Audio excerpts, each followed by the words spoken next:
Ajay engineer syndicate సొంత ఇల్లు కార్యక్రమానికి తిరిగి స్వాగతం.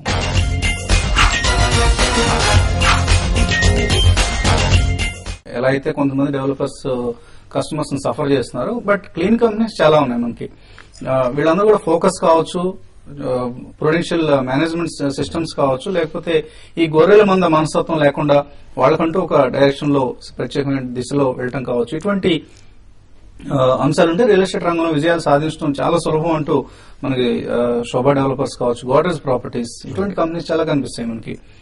ఏషియన్ హౌసింగ్, ఇవన్నీ చాలా రెప్యూటెడ్ కంపెనీస్. సో ఇటువంటి రోల్ మోడల్స్, ఇటువంటి సక్సెస్ఫుల్ కంపెనీస్ ని రోల్ మోడల్స్ గా తీసుకుని ఇతర బిల్డర్స్, ఇతర డెవలపర్స్ కూడా వాళ్ళ బాటలో వెళ్లేందుకు క్రెడాయ్ లాంటి సంస్థలను ప్రయత్నం చేయగలరు. డెఫినెట్ గా అండి. ఇప్పుడు మేము లాస్ట్ ఫ్యూ ఇయర్స్ నుంచి కొన్ని అవార్డ్స్ ఇస్తున్నాం. సిఎన్బిసి క్రెడాయ్ గిల్స్ అవార్డ్స్ ఇచ్చాం, కొంత రోజులు ఇచ్చాం. తర్వాత లాస్ట్ ఇయర్ మా ఓన్ క్రెడాయ్ అవార్డ్స్ ఇంట్రొడ్యూస్ చేశాము. త్వరలో టీవీ5 కూడా సహకారంతో చేస్తున్నాం. కాబట్టి ఇవన్నీ కూడా డెవలపర్స్ ఎంకరేజ్ చేయడానికి. ఇంకోటి మీరు గమనిస్తే లాస్ట్ 15-20 years లో media has played a very big role and positive role. అంతకుముందు ఏంటంటే మనము అసెంబ్లీలో చర్చలు వస్తే ఆ డెవలపర్స్ మీద ఒక బాక్స్ కట్టి రాసేవాళ్ళము. తర్వాత మన న్యూస్ పేపర్ మీడియాలో కూడా, మన ప్రింట్ మీడియాలో కూడా నెగిటివ్ ఇష్యూస్ వచ్చాయి. కాకపోతే మేము ఇంటర్వ్యూన్ అయ్యి, మేము చాలా మంది అందరితో జర్నలిస్ట్ సిటిజన్స్ తో మాట్లాడి, this is not the right way, మంచి అనేది ఎత్తి చూపుదాం, మంచి అనేది చూపిస్తే ఏమైతే అందరూ కూడా ఆ మార్గంలో పోతారనే డెవలపర్స్ ను హైలైట్ చేసినాం. లాస్ట్ ఇప్పుడు మనం టీవీ5 లో కానివ్వండి, వేరే ఛానల్స్ లో కానివ్వండి, ప్రింట్ మీడియాలో ఈ మధ్య కాలంలో చాలా మంది పాజిటివ్ ఆర్టికల్స్ రాయడం వల్ల మిగిలిన డెవలపర్స్ కూడా మా ఆర్టికల్ కూడా ఎందుకు రాకూడదు, మాకు మంచి పేరు ఎందుకు రాకూడదు, మాకు మంచి రేటింగ్ ఎందుకు రాకూడదు అనే ఉద్దేశంతో అందరూ కూడా పాజిటివ్ గా పోతున్నారు. ఎందుకంటే దిస్ ఏ కాంపిటేటివ్ ఫీల్డ్ అండి, హెల్దీ కాంపిటీషన్ ఉంది. ఇంకోటి మీరు వేరే సెక్టర్లతో కంపేర్ చేస్తే, ఒక ప్రొఫెషనల్ డెవలపర్స్ అందరూ చూసుకుంటే, నాన్ ప్రొఫెషనల్స్ వాళ్ళు అసలు పర్మిషన్ తీసుకోవడం మనం ఏం చేయలేం, కానీ ప్రొఫెషనల్ డెవలపర్స్ లో డిఫాల్టర్స్ అనే వాళ్ళు చాలా తక్కువ ఉన్నారండి. NSDC also identified 21 sectors where skill is required, skill development, basic skill upgradation is required అని ఐడెంటిఫై చేసింది. ఎవ్రీ ఇండస్ట్రీ అసోసియేషన్స్ కూడా ఒక ఏఐసిటి లాగా సెక్టర్ స్కిల్ కౌన్సిల్ అనేది ఏర్పాటు చేయడం జరుగుతుంది. అంటే ఈ సెక్టర్ స్కిల్, ఇప్పుడు మేము మా కన్స్ట్రక్షన్ సెక్టర్ స్కిల్ కౌన్సిల్ మేము ఏర్పాటు చేసుకున్నాం ఈ మధ్య నేషనల్ లెవెల్లో. దానికి CREDAI, BAI, national highways builders federation మేమంతా కూడా దీన్ని ఎస్టాబ్లిష్ చేయడం జరిగింది. దీని ఉద్దేశం ఏంటంటే ఈ కన్స్ట్రక్షన్ ఇండస్ట్రీస్ లో ఉండే వర్కర్స్ కు ఎలాంటి సిలబస్ కావాలా, ఎలాంటి ట్రైనర్స్ కావాలా, ట్రైనింగ్ ఆఫ్ ట్రైనర్స్ కూడా మేము చేస్తాము. అంతేకాకుండా వీళ్ళకి ఈ యొక్క ఎవరైతే ఇన్స్టిట్యూషన్స్ పెట్టుకుంటున్నారో, ఇండియాలో ట్రైనింగ్ ఇన్స్టిట్యూషన్స్ పెట్టుకుంటున్నారో, వాళ్ళకు కూడా ఎవరైనా అక్రిడేషన్ చేయాలి కదా. ఏఐసిటి ఇంజనీరింగ్ కాలేజ్ అక్రిడేషన్ చేస్తుంది. అదేవిధంగా marks construction sector skill council accreditation compulsory ఉంటుంది. ఎన్ఎస్డిసి ద్వారా ఎవరైతే డబ్బులు తీసుకుని ట్రైనింగ్ ఇన్స్టిట్యూట్స్ పెట్టుకుంటున్నారో వాళ్ళు కంపల్సరీగా సెక్టర్ స్కిల్ కౌన్సిల్కి వచ్చి అక్రిడేషన్ తీసుకోవాలా. తర్వాత వాళ్ళు ట్రైన్ చేసిన తర్వాత ఆ క్యాండిడేట్ ని ఎవరైనా సర్టిఫై చేయాలా, అది కూడా సెక్టర్ స్కిల్ కౌన్సిల్ సర్టిఫికేషన్ చేస్తుంది. అంటే ఈ యొక్క యూజర్స్ ఇండస్ట్రీ సర్టిఫై చేయాలా.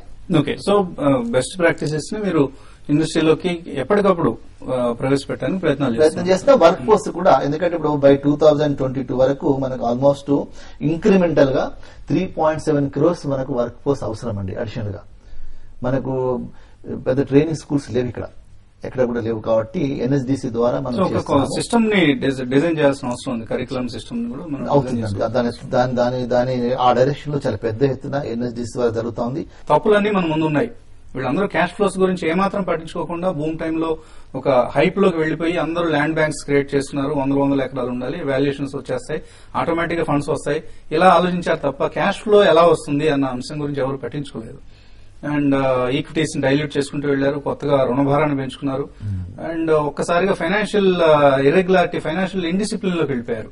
సో చాలా మంది సఫర్ అవుతున్నారు ఇప్పటికి కూడా, అండ్ మేబీ ఇంకొక కొన్ని సంవత్సరాలు, రాబోయే సంవత్సరాలు కూడా సఫర్ అవుతారు. ఈ విషవలయం, ఒక విష సర్కిల్లో వీళ్ళందరూ ఇరుక్కున్నారు. సో ఈ సర్కిల్ నుంచి వాళ్ళు బయటపడాలంటే క్రెడాయ్ లాంటి సంస్థలు ఏమైనా చేయగలవా? మెగా డెవలపర్స్ ఎవరు లేరు ఇక్కడ. సో దీంట్లో ఈ బూమ్ టైంలో ఫారెన్ ఇన్వెస్టర్స్ వచ్చారు, పాన్ ఇండియా నుంచి కూడా మెగా డెవలపర్స్ వచ్చి పెద్ద పెద్ద ప్రాజెక్ట్ టేకప్ చేసి అనౌన్స్ చేసినారు. లోకల్ గా ఉండే బిల్డర్స్ అందరూ కూడా మేము వెనుకబడిపోతున్నాం అనే ఉద్దేశంతో, ఈ భూమి కంటిన్యూ అవుతుంది అనేసి మంచి ఉద్దేశంతో, భూమి కంటిన్యూ అవుతుంది మనం ఎందుకు వెనుకబడాలనేసి 50 ఫ్లాట్లు కట్టే వాళ్ళు 500 ఫ్లాట్ల ప్రాజెక్ట్ తీసుకున్నారు. చూడు సామర్థ్యానికి మించి అంటే సామర్థ్యానికి మించి ఎంత మించి అంటే వేద విధంగా చెప్పాలంటే ఈజీగా చెప్పాలంటే సపోజ్ మనం డిఫాల్ట్ అయినాం అనుకోండి, పేమెంట్స్ లో గానీ ఇబ్బంది వస్తే 1 or 2 years ఇంట్రెస్ట్ కాంపౌండ్ కదా, మన ఈక్విటీ కూడా జీరో అయిపోతుంది. అంత రిస్క్ తీసుకుని పోయినారు. ఫైనాన్షియల్ ఇన్స్టిట్యూషన్స్ నుంచి వీళ్ళని ఆదుకునే దిశగా ఏదైనా మీరు చేయగలరు. అప్పుడు ఇంకోటండి, ఇంటర్నేషనల్ ఫండింగ్ చేసిన వాళ్ళందరూ కూడా వాళ్ళు సేఫ్గా ఉన్నారు, మన బిల్డర్ సేఫ్గా లేరు. ఎందుకంటే వాళ్ళ ఐఆర్ఆర్ ఏదైతే ఉందో వాళ్ళు ఫిక్స్ చేసుకున్నారు. డెవలపర్స్ తో మాకు అవుట్కమ్ ఇది, మాకు ఇంత రావాలి రిటర్న్స్ అనేది ముందు ఫిక్స్ చేసుకున్నారు. మీరు ఎక్కడ ఏం పోయినా ఏం మాకు సంబంధం లేదనేది. అక్కడ కూడా మన బిల్డర్స్ ఇబ్బంది పడుతున్నారు. అంటే మనం ఇంత కష్టపడి ఆఖరి వాళ్ళకే డబ్బులు ఇస్తున్నాం. మనం చాలా మంది కూడా వాళ్ళ ఓన్ ప్రాపర్టీస్ అమ్మారు. ఎక్కడ నీకు పర్సనల్ గా వేరే ఫండ్స్ తెచ్చుకొని ప్రాజెక్ట్స్ కంప్లీట్ చేశారు, వాళ్ళ బ్రాండ్ నిలబెట్టుకున్నారు, క్రెడిబిలిటీ నిలబెట్టుకున్నారు, వాళ్ళు డెలివర్ చేశారు. ఇన్వెస్టర్స్ కాన్ఫిడెన్స్ వాళ్ళ మీద ఉంది. చాలా మంది ఇప్పుడు మన దగ్గర హైదరాబాద్ లో ఉన్న బ్రాండ్స్ అన్ని కూడా I think they have done a good job overall గా. In spite of all pressures they could able to withstand and they deliver the product. And ఇప్పుడు వాళ్ళ కాన్ఫిడెన్స్ వచ్చింది. Now they can take next stage, they can increase their output many folds now. సొంత ఇంటి ప్రేక్షకులకు ఎటువంటి message ఇవ్వదలుచుకున్నారు CREDAI అధ్యక్షులుగా? మీరు కొనే ప్రోడక్ట్ కు పర్మిషన్ ఉందా లేదా, ఆ ప్రాజెక్టు ప్రాపర్ పర్మిషన్స్ ఉన్నాయా లేవా, అతను బిల్డర్ బ్యాక్గ్రౌండ్ ఏంటిది, ఇంత ఆక్యుపెన్సీ సర్టిఫికేట్ తీసుకున్నాడా లేదా. అంతేకాకుండా ముఖ్యంగా ఎందుకంటే మా దగ్గర మోరల్ ప్రెషర్ మా డెవలపర్స్ మీద చాలా ఉంది. తప్పు చేయకూడదు, తప్పు చేయకూడదు, తప్పు చేస్తే క్రెడైలో మనం కమ్యూనిటీలో ఓన్ కమ్యూనిటీ బిజినెస్ కమ్యూనిటీలో ఇది ఒక చెడ్డ పేరు వస్తుంది అని ఒక మోరల్ ప్రెషర్ ఉంది. కాబట్టి మీరు డెఫినెట్ గా క్రెడై మెంబర్ల దగ్గర మీరు మీ ప్రాపర్టీ కొనడం వల్ల మీకు ఒక థర్డ్ పార్టీ ఒక సపోర్ట్ ఉంటుంది. ఎప్పుడు association CREDAI can always call the developer, బాబు ఈ గ్రీవెన్స్ వచ్చేది మా దగ్గరికి, you have to solve it అని. ఆ విధంగా చాలా మాకు వచ్చిన ఇష్యూస్ అన్ని కూడా ఇమ్మీడియట్ గా within no time solve చేయడం. ఇంకోటి ఇది cost effective solution.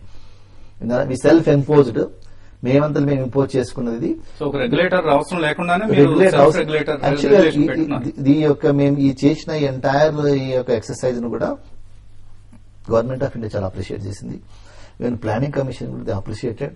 In fact department లో కూడా మంచి స్పందన ఉన్నది. టౌన్ ప్లానింగ్ లో కానీ ఎక్కడ పోయినా కానీ క్రెడై మెంబర్ అంటే కొద్దిగా రెస్పెక్ట్ ఉన్నది.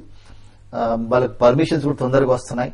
మేము ఇన్ఫాక్ట్ మా మెంబర్స్ కూడా మా కార్పొరేషన్ లో కానీ మా ప్రిన్సిపల్ సెక్రటరీ కానీ మేము ఏం చెప్పామంటే, మా బిల్డర్ల యొక్క పర్మిషన్స్ ఏదైతే ఉంటాయో మేమే స్క్రూటినైజ్ చేస్తాము, మీరు స్టాంప్ వేసి ఇవ్వండి, వాళ్ళు తప్పు చేసి మేము బాధ్యత తీసుకుంటామని కూడా చెప్పాం. ఇది బహుశా రాబో కాలంలో జరుగుతుందేమో. మేము స్క్రూటినీ చేస్తే కార్పొరేషన్ స్టాంప్ వేసి ఇవ్వడం అనేది డెఫినెట్ గా జరగాలి. ఎందుకంటే దీనివల్ల త్వరగా పర్మిషన్లు వస్తే త్వరగా గవర్నమెంట్ రెవెన్యూ వస్తుంది, కస్టమర్లకు కూడా తక్కువ రేట్లో ఫ్లాట్ దొరకడానికి అవకాశం ఉంటుంది. కాబట్టి ఒకటే నా ఉద్దేశం ఏంటంటే, పర్మిషన్ ఉన్న చోట మీరు కొంటే మీరు పీస్ఫుల్ గా ఉంటుంది మీ లైఫ్. వాళ్ళ బ్యాక్గ్రౌండ్ చూడండి. క్రెడై మెంబర్ అయితే మీరు ఈజీగా కొనుక్కోవడం బెటర్. అది మేము మెంబర్షిప్ తీసుకునేటప్పుడు చాలా స్క్రీన్ చేస్తున్నాం, మేము అంత త్వరగా మెంబర్షిప్ ఇవ్వట్లేదు. సో వాళ్ళ బ్యాక్గ్రౌండ్ చూసే ఇస్తున్నాం. కాబట్టి మీరు వీళ్ళ దగ్గర కొనడం వల్ల మీ ఇన్వెస్ట్మెంట్ సేఫ్ అని చెప్పొచ్చు. Okay, so thank you secretary గారు. మీ పదవి కాలంలో క్రెడై మరింత ఉన్నత శిఖరాలు చేరుతుందని, అలాగే మధ్యతరగతి వర్గాల సొంత ఇంటి కాలం నెరవేర్చే దిశగా క్రెడై రకరకాల చర్యలు చేపడుతుందని ఆశిస్తున్నాం. సో ఇది ఈ వారం ప్రజా ఇంజనీర్ సిండికేట్ సొంతలు. వచ్చే వారం సొంతల్లో మళ్ళీ కలుద్దాం.